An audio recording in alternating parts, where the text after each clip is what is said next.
So it's been a while. So Chromacopia is what? So Chromacopia is his latest addition to his discography. I mean Tyler the Creator. And it did end up to be one of his his most introspective album up to date. And I think it makes most sense really because it's his 8th studio album. And this is another one of those concept albums that essentially made Tyler the Creator who he is. I mean, we've seen him doing concept albums starting from Igor to Call Me If You Get Lost, and now we have Chromacopia. And he also started off the album with another character. He teases with another character. He teases with singles like Saint Chroma and Noid.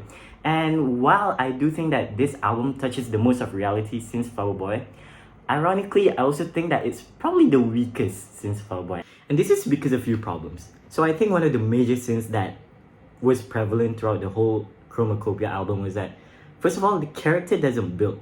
Contrary to his previous albums like Igor or Flower Boy or even Call Me If You Get Lost. Especially by the time we get to the third track, which is Noid. Because tracks like Sing Chroma and Noid have already been released as singles. And while both tracks did essentially an amazing job in hyping the audience up, when it comes to contextualizing the album, listening to the album experience as a whole, it does little to nothing. And the problem is, especially in Sing Chroma, where every time Tyler comes up with a new concept album, a new character, you would expect Tyler to address a lot about the character, the themes of the character from the intro song itself, which in this case would be Sing Chroma. I mean, we've heard all this from like Igor's theme back in Igor. We've also heard it in Sir Baudelaire and Call Me If You Get Lost. However, for Chromacopia, Saint Chroma did not address anything. And it gets more confusing by the time we get to the second song, which is Rah Tah Tah, which is basically just Tyler displaying his braggadocious raps and nothing else. And by the time we get to Noid, even though we all know that Noid it did deliver a message on some sort of paranoid or battling struggles that Tyler has faced. In fact, it was all bloated with some sort of braggadocious production that's very loud in your ear, and that sums up nothing in the end by the third track. And I think the second sin that was there in the album was that the fact that it was too reminiscent of Call Me If You Get Lost, his previous release. Now don't get me wrong, Call Me If You Get Lost, I reviewed it positively back in 2021. That was my Form 2 self. This is my Form 5 self. And the fact is, I felt a lot of these songs have the same vibe of Call Me If You Get Lost. Now, that's not necessarily a bad thing, considering I do enjoy most of these songs I'm referring to, such as Darling I or I Hope You Find Your Way Home. But I think that just goes to show on how Chromacopia in the first place lacks depth. It's like it lacks character, and it in fact finds a way to tie back to his previous album. And I think most prominently, the biggest sin of all of Chromacopia is the second act. It's all over the place. Songs like Hey Jane, I Killed You, and especially Judge Judy.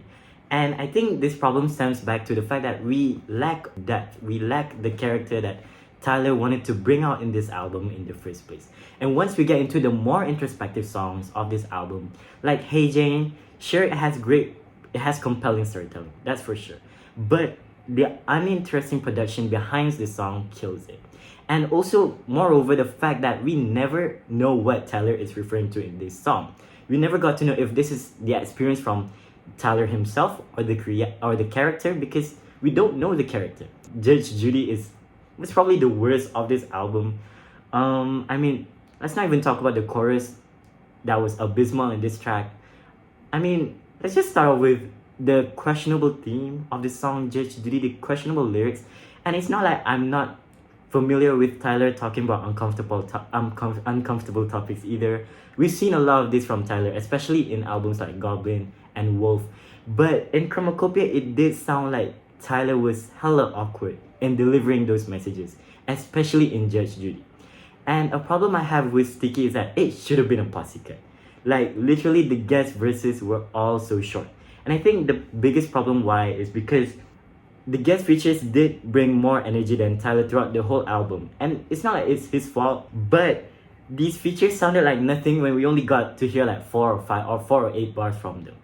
However, I do think that Tyler did save the album by the third act. I think the third act was done heavily right, of this album. Songs like Take Your Mask Off and Tomorrow were amazing in terms of diving deep into the persona of this character, diving deep especially into these struggles that Tyler has been battling. Take Your Mask Off provides that context that we've been missing for the entirety of the album.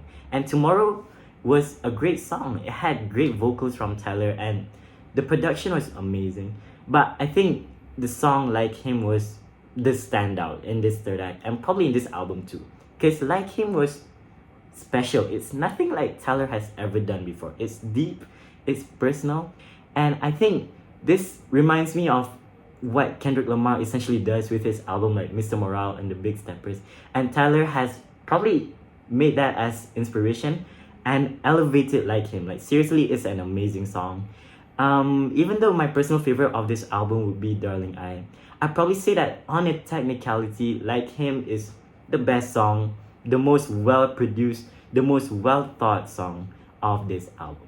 And then on the song Balloon, Doechii was fire. Like straight up, Doechii brought out all the energy, brought out Tyler's best rapping as well. And also, I think that's another thing that was done right in this album was that Tyler sounded a lot more comfortable in rapping compared to his earlier stuff. And I'm pretty sure I said the same too on my previous review of Tyler. I did mention that Tyler is becoming better and better at rapping. But in this time around, he does sound more comfortable. He does sound more mature in rapping. And I think a lot of his flows, his delivery in all these songs, especially songs like Rah Tah Tah and Thought I Was Dead, had amazing verses from Tyler throughout his whole career. And I think the only thing that brings down some of his rapping this album is the context of the song itself. In songs like, again, songs like Sticky and Judge Judy, but that's not necessarily his fault. When it comes to his pen game, I think it improved massively. So, is it a bad album? No. But is it a mess? Yes. And I think we've already seen the peaks of Tyler the Creator with Igor and probably even Call Me If You Get Lost.